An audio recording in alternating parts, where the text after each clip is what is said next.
Hello, this is Team 4's Lessons Learned brief for Project 3, Lockdown.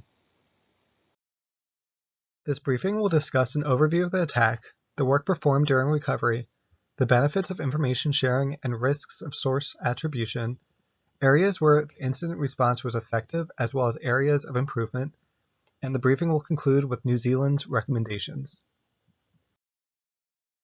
On the second day of the Global Economic Summit, the attendees were unable to access confidential data needed for the conference and were presented with a pop-up message stating that their computers were involved in fraudulent activity. The message stated that the United States FBI and Justice Department locked the computers and initially demanded $500 in Bitcoin to decrypt the files. It is suspected that an employee in HR was the first one infected with the ransomware, which then spread to the other computers. An HR benefits coordinator received an email with a malicious Microsoft Excel file that appeared to be a legitimate invoice. However, upon opening the attachment, the Excel spreadsheet downloaded and executed Remington, which encrypted the files on the computer. While the team was investigating the attack, the CISO received new intelligence that the ransom was raised from $500 to $5,000 in Bitcoin for each Five Eyes nation. In addition, there were signs of malware located on the network. Luckily, New Zealand's cybersecurity incident response team was able to use various network tools to decrypt and restore data without needing to pay the ransom. Once made aware of the attack on the HR benefit coordinator's computer, the incident response plan was put into effect. The team isolated the computer and began examining the infected system. The infected Excel document was retrieved from the system and placed on an isolated Windows virtual machine. The Excel document was then opened to infect the machine and replicate the attack to gain a better understanding of it. While this was happening, Wireshark was capturing network traffic in the background. Through this traffic analysis, it was found that the Excel spreadsheet downloaded an attack script from an internal web server that the adversary had previously exploited. The attack script was responsible for downloading and executing the Remington ransomware, which encrypted the computer's files. Upon further inspection of the traffic, an info.txt document was located on the infected server. cryptool2 was used to decrypt the information in the document. Through this, it was found that the attacker provided a password hash and added the unlocker executable to an image found on the infected server. Offcrack was then used by the forensic investigators to crack the password hash and reveal the password cyberwar.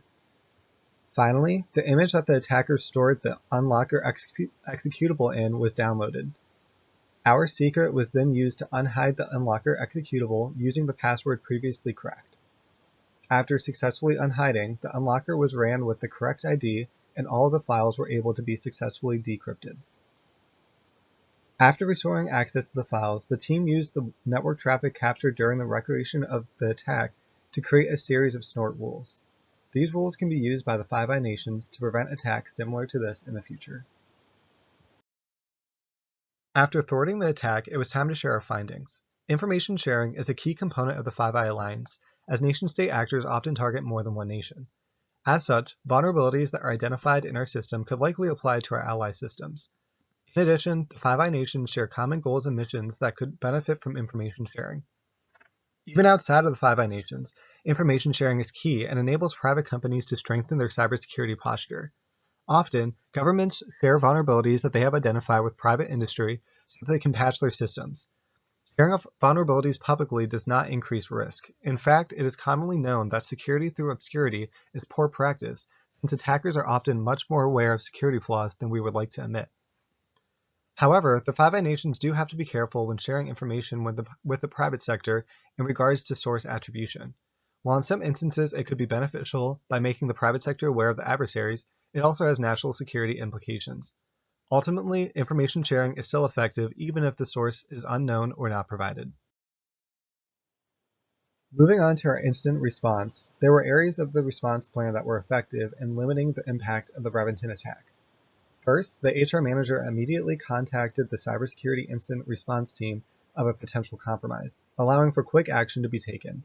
This indicates that the incident response plan had been updated with proper points of contact.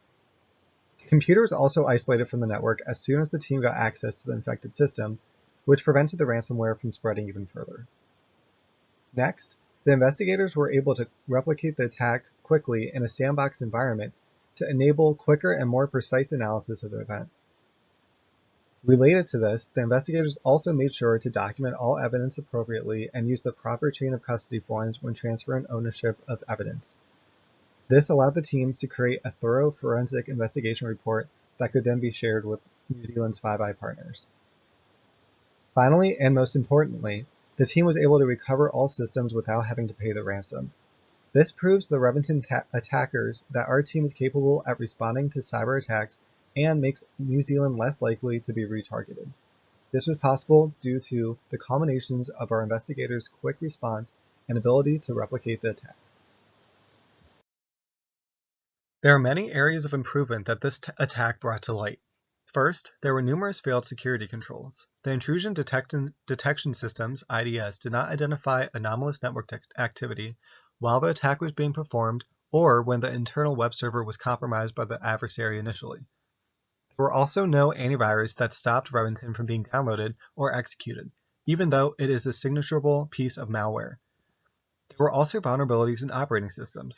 The attacker was able to gain access to the internal web server and drop the files necessary for the attack. This likely means that there were unpatched vulnerabilities that the attackers were able to exploit. Finally, there was poor security awareness by the HR benefits coordinator. The user opened the Excel document and was warned with a pop-up saying, "Due to security reasons, the Excel document is blank but will populate after the automatic update of links is enabled." This should have been an immediate sign that the Excel was not a regular invoice. However, the employee was not well trained in phishing scams to notice this. Moving forward, the New Zealand Incident Response Team has provided the following recommendations to address the areas of concern. Access control should be better implemented on the Five Eyes systems. This should be done by implementing role-based access controls to limit the amount of data and systems that users have access to. Each user should be assigned a role that only grants them access to the systems and data needed to perform their job duty, enforcing the principle of least privilege. Just enough authentication should also be used on all Windows servers. This reduces the administrative access whenever possible, while still allowing administrators to perform their jobs. While access controls would not have necessarily stopped the Reventon attack, it would have severely limited the impact it had. There are also many steps that need to be taken to increase New Zealand's network security. First, host-based intrusion detection systems should be added to each endpoint in the network. Host-based IDS can monitor processes, memory, failed login attempts, and more, which a typical network edge IDS cannot do. Firewall settings should also be updated to restrict the incoming and outgoing traffic associated with the Reventon attack based on the Wireshark analysis performed. Finally, antivirus and anti-spam software should be installed on all hosts and regularly updated.